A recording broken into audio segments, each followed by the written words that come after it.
मुझे एक बात तो बताएं यार, आप लोगों को क्या लगता है बाबर आजम क्या वाकई कोई किंग कुंग है? ये कहते हैं, वो हसन अली कहता है किंग कर लेगा, किंग वो कर लेगा, तो किंग ये कर लेगा। आप लोगों को क्या लगता है किंग वो वाकई है कोई किंग? उसको कहना चाहिए किंग की नहीं कहना चाहिए?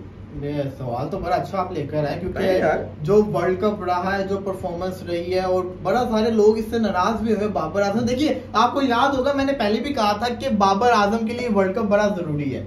बाबर आजम का 2023 फ्लॉप गया, 2022 फ्लॉप गया, 2021 में रन आए थे, एशिया का फ्लॉप गया। बड़े टूर्नामेंट के अंदर बाबर आजम की एवरेज भी बहुत कम है, स्ट्राइक रेट भी 111-12 के।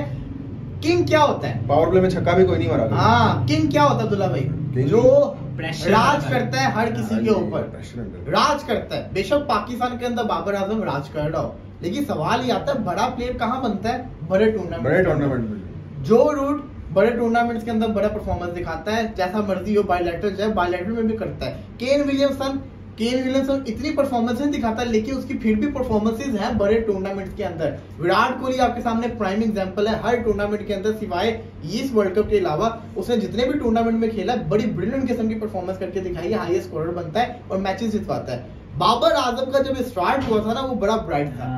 असल में बाबर आजम वो प्लेयर है जिसका स्टार्ट ही ऐसा था कि उसका ग्राफ था ना, लोगों का ग्राफ यू पर जाता है, उसका ग्राफ एकदम यू पड़ गया। 2019 के अंदर न्यूजीलैंड के against century, match winning performance नया आया था, बड़ी शानदार। उस वक्त के लिहाज से ऐसा प्लेयर ही कोई नहीं। 2021 के अंदर ही वर्ल्ड कप में जो परफॉर्मेंस है इंडिया के अगेंस्ट है, उसके बाद वर्ल्ड कप में, पूरे वर्ल्ड कप में हाईएस्ट रन गेटर भी बना। परफॉर्मेंस तो आई थी स्टार्ट के अंदर। तो बाबर आजम को जो था ना, हम सब जिसको कहते हैं, मैं सबसे ज्यादा शामिल उसके अंदर, कि हमारी नजर के अंदर बाबर आजम से बड़ा भी पाकिस्तान के पास खिलाड़ी ही नहीं था। फिर बाबर आजम का टाइम आया जब उसको कैप्टनसी जैसे कहते हैं ना थोड़ी सीरियस होने लगी, थोड़ा टीम की यूनिटी खराब होने लगी, बाबर आजम का जो ग्राफ है नीचे ही आता रहा। बाबर आजम की लास्ट सेंचुरी कब की आई हुई है? नेपाल वाली, अगेंस्ट नेपाल एशिया कप के अंदर। कितना टाइम हो गया ये बाबर ने इंटरनेशनल की सेंचुरी कब मारी है? सवाल ये है कि बाबर डेली में किंग है। किंग दोबारा होगा? किंग वो होता है जो हुकूमत करे दूसरों के ऊपर, अपने ऊपर हुकूमत, जैसे कहते हैं ना कि लोगों के ऊपर टेरर अपना बनाए, सामने वाले को खौफ हो। क्या बाबर आजम का खौफ था इंडिया के ऊपर? क्या बाबर आजम का खौफ था यूएसए के ऊपर? क्या बाबर आजम का खौफ था आयरलैंड के ऊपर? बाबर आजम का जो टेरर होना चाहिए था वो खत्म हो चुका हुआ है। बाबर आजम ने बड़ी पुअर परफॉर्मेंस करके दिखाई है। बाबर आजम, अगर हम बात करते बाबर आजम ने 2023 इंडिया, सबसे ज्यादा दुख मुझे बताऊं क्या हुआ? मैं मानता हूं ऑस्ट्रेलिया में भी बाबर नहीं चले मान लिया खतरनाक कंडीशन थी। मुझे 100 से ज्यादा % आप लगा लो, मुझे यकीन था ये इंडिया में जाके बहुत पेलेगा और ये इंडिया के अंदर अपने आप को मनवा के आएगा। और ये इंडियन सबसे ज्यादा बाबर को कौन बोलता है? इंडियंस बोलते हैं ना। क्यों बोलते हैं? क्योंकि सिवाय 2021 के बाद से इसने इंडिया के अगेंस्ट परफॉर्मेंस दिखाई नहीं। इतना बड़ा मौका था, चाहे इंडिया वाले मैच में ना चलता, इंडिया के अंदर अगर बाबर आजम 2 या 3 सेंचुरी मार देता ना, तो बाबर आजम का नाम वजना था। बाबर आजम को इंडियंस ने भी बाबर आजम मानना था। बाबर आजम इंडिया की फ्लैट पिचेस के ऊपर फ्लॉप हुआ, बहुत बड़ा मौका था, जाया कर दिया। एशिया कप के अंदर अगेंस्ट नेपाल मार तो लिया, लेकिन पूरा एशिया कप फ्लॉप गए। और सवाल ये आता है बाबर आजम बड़े मैचेस में नहीं चल पाया। वर्ल्ड कप को छोड़ दो, एशेज के अंदर बहुत बड़ा मौका था, कैप्टन नहीं था, कैप्टनसी का प्रेशर नहीं था, इतना बड़ा मौका था। अगर एशेज के अंदर ही चल जाता, एक अच्छा स्पेल खेल जाता, वहां से पाकिस्तान को बचा जाता। एशेज तो चले ऑस्ट्रेलिया इंग्लैंड की होती है, आपका शायद मतलब है वही टेस्ट सीरीज जो थी ऑस्ट्रेलिया के अंदर, वही वाली। थैंक यू, आपने करेक्ट कर दिया। मैं भी थोड़ा पागल हो गया हूँ। वो सीरीज के अंदर बहुत बड़ा भावनाओं में बह गए, बहुत बड़ा मौका था, वहां भी नहीं बनवा पाया। बाबर आजम पिछले कुछ अरसे से किसी बड़े मैच में चला ही नहीं है। ऐसा बाबर फैन कितना बाबर को सपोर्ट किया, लेकिन आज मैं भी ये बात कर रहा हूँ कि बाबर आजम किंग जिसको कहते हैं ना, किंग वो होता है जो आपको, किंग हमेशा फ्रंट से लीड करता है और किंग मनवाता है कि मैं किंग हूँ। पूरी जो उसकी कौम होती है वो उसको जिसको कहते हैं, जिनपे वो हुकूमत करता है, उसको किंग क्यों कहते हैं? क्योंकि उनको पता होता है जब हसन अली ने उसको कहा था किंग कर लेगा, तब तक बाबर परफॉर्मेंस करता था।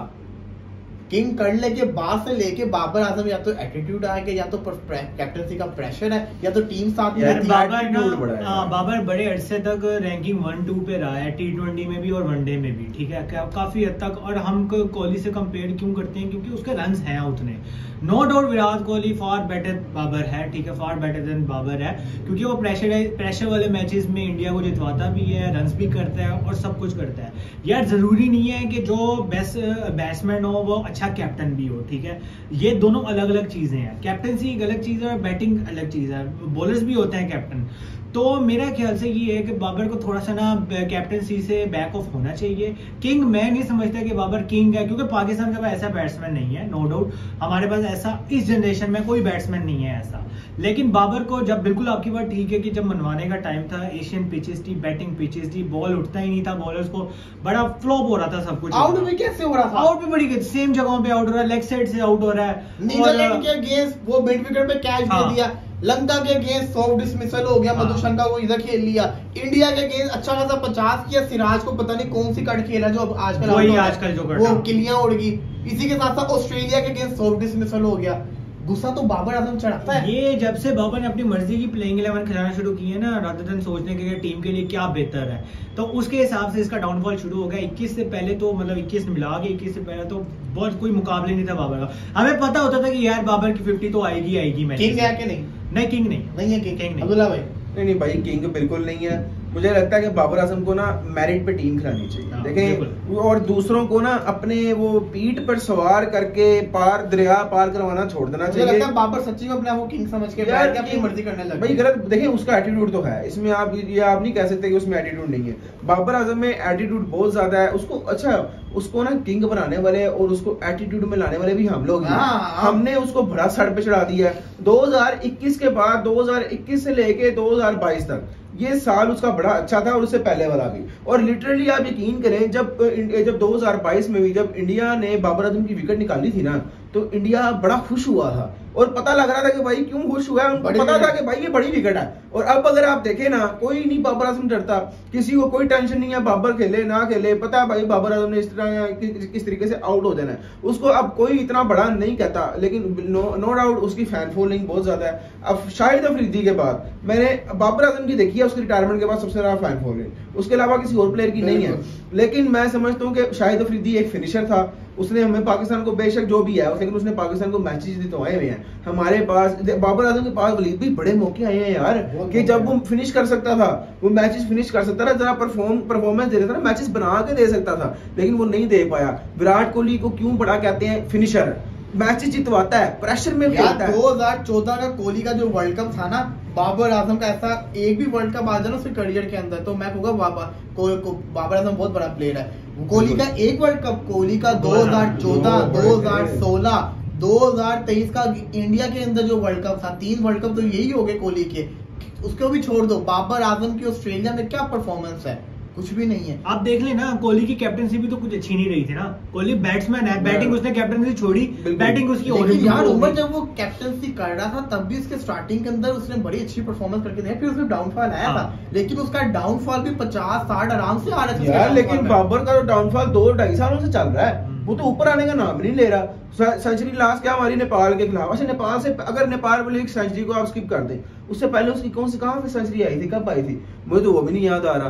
तो ये बात एक गलत है। मुझे लगता है बाबर आजम को कैप्टनसी लेनी नहीं चाहिए थी, और उसको अब भी छोड़ देनी चाहिए। बिल्कुल, मैं लिटरली कह रहा हूँ, उसको चैंपियंस ट्रॉफी में अब आगे जो है ना, मैं नहीं कहता कि वो आगे चैंपियंस ट्रॉफी में भी कैप्टनसी करे, उसको सिर्फ और सिर्फ, और मैं टीम के किसी मामले में टांग ना रहे, कुछ भी ना करे, बस अपनी परफॉर्मेंस दे, आगे खेले और जाए, बस, और कुछ करने की जरूरत नहीं है यार। ये टाइम आने जाने वाली चीज है। लेकिन आपको मैं बताऊं, उसको अगर कैप्टनसी उसको छोड़नी पड़ेगी, और उसको ये जो स्पेशली जो इसने जो पर्ची गैंग अपना जो है वो इकट्ठा किया हुआ ना, उसको भी चैंपियंस ट्रॉफी को तो पता नहीं कि बाबर आजम कैप्टन होना चाहिए कि नहीं होना चाहिए। मुझे ऐसा लग रहा है T20 को तो छोड़ देनी चाहिए, क्योंकि T20 में तो हमारे पास ऑप्शन है रिजवान की। देखो आपका मेरा ख्याल है अगली T20 सीरीज नवंबर के अंदर अगेंस्ट ऑस्ट्रेलिया है, बहुत टाइम है। अभी ओडीआई पे फोकस करें, चैंपियंस ट्रॉफी आपके अपने घर के अंदर, और पाकिस्तान की अगली सीरीज में अगस्त के अंदर है।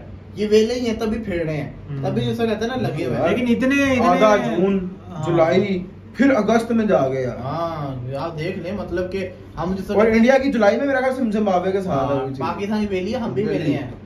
हम भी वेले हैं साथ ही साथ। पाकिस्तान के मैचेस रखो या खैर जिसको कहते हैं। अब्दुल्ला भाई आपका सवाल बड़ा अच्छा था, लेकिन सच्ची में बाबर आजम अब नहीं हम कह सकते कि पहले तुम फिर भी लड़ लेते होते थे, लेकिन सच्ची में अब बाबर आजम किंग कहते हैं कहने के लायक नहीं रहे।